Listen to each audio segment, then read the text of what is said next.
Wherever you go, whatever you do, throw a little at it. Omax, Vest and Briefs.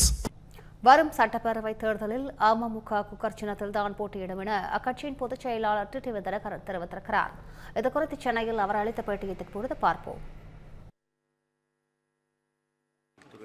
டெல்லியில் உள்ள தேசிய ஜனநாயக கூட்டணி தலைவர்களை சந்திக்க செல்றார். நேற்று எடப்பாடி பழனிசாமி அவர்கள் டெல்லி சென்றுட்டு பேசியிருக்காரு. இன்னும் ஒரு 4 நாளில் சீட் ஷேரிங் முடிஞ்சிடும் அப்படின்றத சொல்லியிருக்காங்க. ஸோ 4 நாளைக்குள்ள எல்லாமே முடிஞ்சிடும்ன்றது எல்லாமே சுமூகமாக முடிஞ்சிடும். இப்போ நீங்கள் டபுள் டிஜிட், அதாவது ஒரு 12 சீட் இருந்தால் தான் உங்கள் சின்னத்தில் நிற்க முடியும், இல்லாட்டி அது மாதிரியான விஷயங்கள்லாம் இருக்குது. நீங்கள் உங்கள் சின்னத்தில் தான் போட்டியிட போகிறீங்களா, இல்லை இரட்டலை போட்டியிடுவோ இல்லை வேறு சின்னத்தில் போட்டியிட வாய்ப்பு இருக்கா? நான் குக்கர் சின்னத்தில் தான் போட்டியிடுவோம். ஓகே.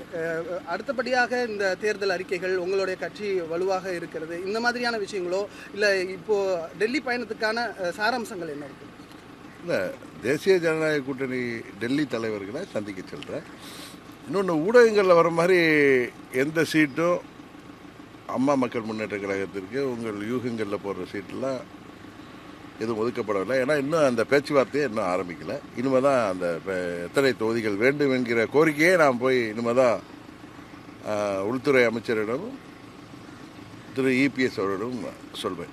ஒரே சீட்டை நீங்களும் கேட்குறீங்க, பாமகவும் கேட்குறீங்க, அதிமுகவும் கேட்குது அப்படின்ற ஒரு டாக்ஸ் இருக்கு சார். இல்லை அப்படி நான் இன்னும் கேட்குறதே, நான் எந்த தொகுதி கேட்பேன்னு யாருக்குமே தெரியாது, எனக்கு ஒட்டி தானே தெரியும். அப்படி நீங்கள் ஏதாவது யூகங்களில் சொல்கிறதுக்கெல்லாம் நான் போய் சொல்ல முடியாது. எனக்கு நேராக என்ன போயிட்டு வர சுபாஷ்.